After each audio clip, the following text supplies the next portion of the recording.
Saat satu negara berpesta di panggung dunia, negara tetangga justru tertunduk malu menanggung aib. Inilah realita pahit sepak bola Asia Tenggara yang terpampang nyata di depan mata kita semua. Ketika timnas Indonesia U17 baru saja mengukir kemenangan bersejarah 2-1 atas Honduras di Piala Dunia U17 2025, kabar mengejutkan datang dari Eropa.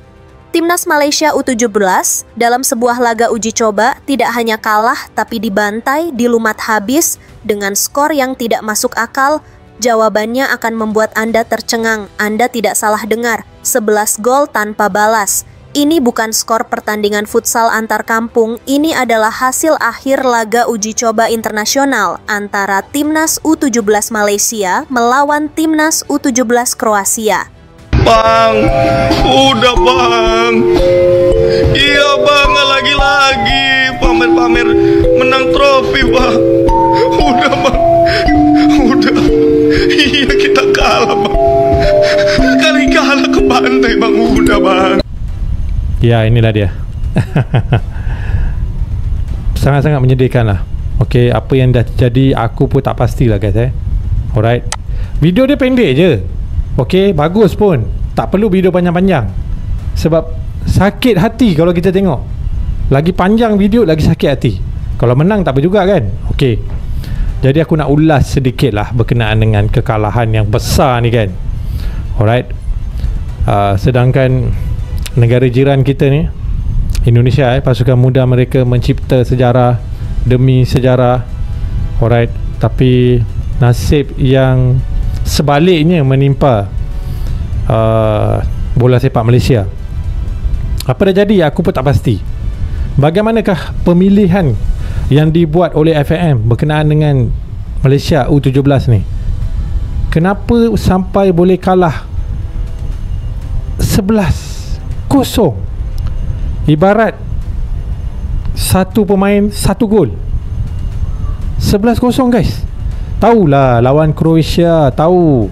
Ya, Croatia pun sebuah negara dengan bola sepak yang hebat. Tapi kenapa sampai 11-0? 4-0, 5-0 kita boleh terima lah. 11-0. Ni kita pergi sampai luar negara, jumpa Croatia U17. Ni untuk apa? Nak tunjuk apa sebenarnya? Ternyata di saat kita menang ini, mereka dibelasah oleh Kroasia 11-0. Yes, you heard that right. Nah, si Malaydes ini seperti biasa nggak mau kalah gengsi, apalagi dengan Indonesia. Tujuan mereka kan nggak mau kalah aja dengan Indonesia. Pergi training panjang di Eropa. Bertemulah Kroasia Z. Yang asli Kroasia kan main di Piala Dunia sekarang. Ternyata saudara, dibantai 11-0. Yes, you heard that right. 11-0. Tutorial goal ada di sana. Ya. Nah, sekali lagi saya ngomong, inilah akibat kalau kita itu suka menghina, sombong. Karmanya instan sekali. Saya salutnya dengan Malaysia ini, karmanya instan.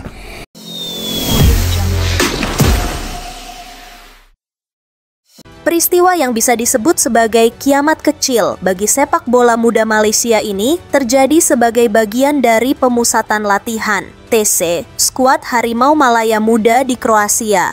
Mereka berada di sana sejak 27 Oktober hingga 10 November 2025 dengan satu tujuan, mematangkan persiapan menatap kualifikasi Piala Asia U17 2026. Ironisnya, alih-alih mendapat pengalaman berharga, mereka justru mendapatkan pelajaran yang teramat pahit. Apakah TC ini sebuah kesalahan fatal? Laga melawan Kroasia U17 adalah puncak dari pemusatan latihan mereka. Itu seharusnya menjadi tolok ukur sejauh mana tim asuhan pelatih Javi Jorda Ribera ini berkembang. Namun yang terjadi adalah bencana. Gawang Malaysia menjadi lumbung gol, dibobol berulang kali hingga menyentuh angka 11. Skor ini adalah noda hitam pekat, sebuah tamparan keras yang mendarat telak di wajah Federasi Sepak Bola Malaysia, FAM. Dan tepat di saat aib Selada 11 itu terjadi, di belahan dunia lain, rival abadi mereka justru sedang terbang tinggi. Apa yang dilakukan Indonesia? Di Qatar, di panggung termegah sepak bola usia muda, Piala Dunia U17 2025, Timnas Indonesia U17 baru saja menyelesaikan laga pamungkas grup mereka melawan Honduras. Bermain di lapangan 2 Aspire Zone, Senin 10 November 2025, Garuda Asia tampil impresif. Mereka berhasil mengamankan kemenangan krusial 2-1 atas wakil CONCACAF tersebut. Kemenangan ini bukan sekadar 3 poin, ini adalah kemenangan bersejarah yang membuka asa dan mengukuhkan posisi Indonesia sebagai kekuatan yang patut diperhitungkan.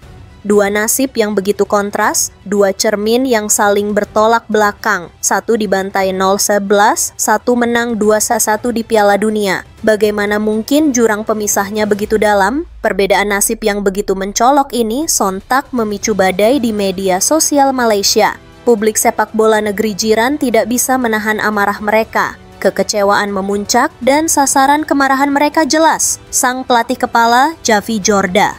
Akun fanbase Timnas Malaysia di platform X @OneFootballM menjadi salah satu yang paling vokal menyuarakan kekecewaan. Mereka tidak sekadar mengkritik, mereka menuntut pertanggungjawaban. Akun tersebut menguliti habis borok sang pelatih. Apa saja dosa-dosa Javi Jorda yang membuat publik murka? Cuitan dari @OneFootballM begitu tajam dan menohok. Mereka menulis, pelatih Timnas Malaysia U17, Javi Jorda, gagal lolos Piala Asia U17 2025 dan sebelumnya gagal bersinar di Piala AFF U16 2024. Ya, rekam jejak Jorda memang jauh dari kata mentereng. Kegagalan di 2 turnamen sebelumnya kini diperparah dengan kekalahan 0-11. Akun tersebut pun melayangkan pertanyaan retoris yang menusuk. Skuad ini kalah 0-11 melawan Kroasia U17 dan masih mau mempertahankan pelatih seperti ini. Tuntutan pemecatan Javi Jorda menggema di mana-mana. Tapi tunggu dulu, fakta di balik kekalahan 0-11 ini ternyata jauh lebih buruk dan lebih memalukan dari yang Anda bayangkan. Inilah bagian yang paling menyakitkan bagi publik Malaysia. Timnas Kroasia U17 yang baru saja membantai mereka dengan skor 11-0 itu ternyata bukanlah tim terkuat Kroasia. Benar, itu bahkan bukan tim utama mereka. Tim terbaik Kroasia U17 saat ini sedang berada di Qatar, berlaga di Piala Dunia U17 2025, panggung yang sama dengan Timnas Indonesia. Jika itu bukan tim terkuat, lalu siapa tim yang baru saja melumat Malaysia? Fakta ini adalah insult to injury. Tim Kroasia U17 yang sebenarnya baru saja finish sebagai runner-up di grup C Piala Dunia U17 2025 dengan koleksi 7 angka.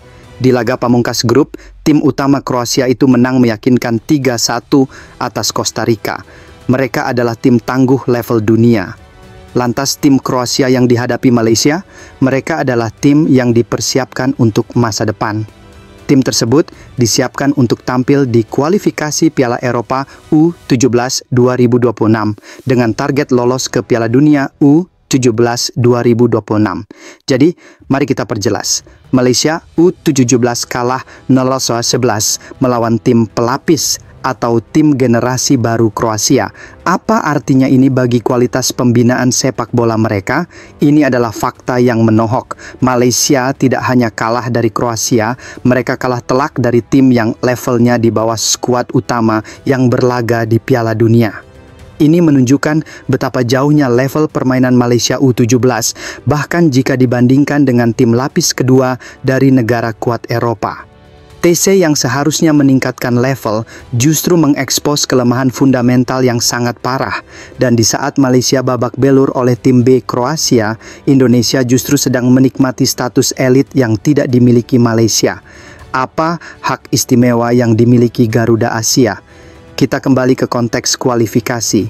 Timnas Malaysia U17 yang baru saja dibantai 0-11 ini sedang mati-matian mempersiapkan diri untuk kualifikasi Piala Asia U17 2026 yang akan digelar pada 22-30 November 2025. Mereka tergabung di grup H bersama tuan rumah Vietnam, Singapura, Hong Kong, Kepulauan Mariana Utara, dan Macau. Sebuah grup yang seharusnya bisa mereka atasi, namun kini kepercayaan diri mereka pasti hancur lebur. Lalu, di mana Timnas Indonesia U17 di babak kualifikasi ini? Jawabannya, tidak di mana-mana. Mengapa? Karena Timnas Indonesia U17 tidak perlu ambil bagian di kualifikasi Piala Asia U17 2026. Garuda Asia sudah memesan 1 tempat di putaran final yang akan berlangsung di Arab Saudi pada 7-24 Mei 2026. Indonesia mendapatkan tiket emas itu secara otomatis. Ini adalah buah dari prestasi mereka sebelumnya, yaitu berhasil melaju hingga babak perempat final Piala Asia U17 2025. Prestasi itulah yang juga mengantarkan mereka berlaga di Piala Dunia U17 2025 saat ini. Lihat perbedaannya, Indonesia sudah lolos ke putaran final, sementara Malaysia masih harus berdarah-darah di kualifikasi dengan bekal kekalahan 0-11. Levelnya sudah berbeda. Melihat performa saat ini, timnas Indonesia U17 jelas jauh lebih menggila ketimbang Malaysia U17. Indonesia sibuk bertarung dengan tim-tim terbaik dunia di Qatar, sementara Malaysia sibuk dihajar oleh tim lapis kedua Kroasia di Eropa. Ini bukan lagi sekadar perbandingan skor, ini adalah perbandingan visi, program, dan hasil pembinaan jangka panjang. Jadi, apa kesimpulan dari dua peristiwa kontras ini? Ini bukan lagi soal rivalitas, tapi soal kenyataan pahit yang harus diterima. Kesimpulannya jelas, ada jurang pemisah yang kini terlihat menganga lebar antara pembinaan usia muda Indonesia dan Malaysia. Indonesia dengan program yang terstruktur dan kompetisi yang tepat lolos ke Piala Asia 2025, lolos ke perempat final dan kini berlaga di Piala Dunia telah menaikkan standar mereka ke level global. Mereka mendapatkan pengalaman yang tak ternilai harganya. Sementara Malaysia, apa yang mereka dapatkan dari TC di Kroasia selain rasa malu?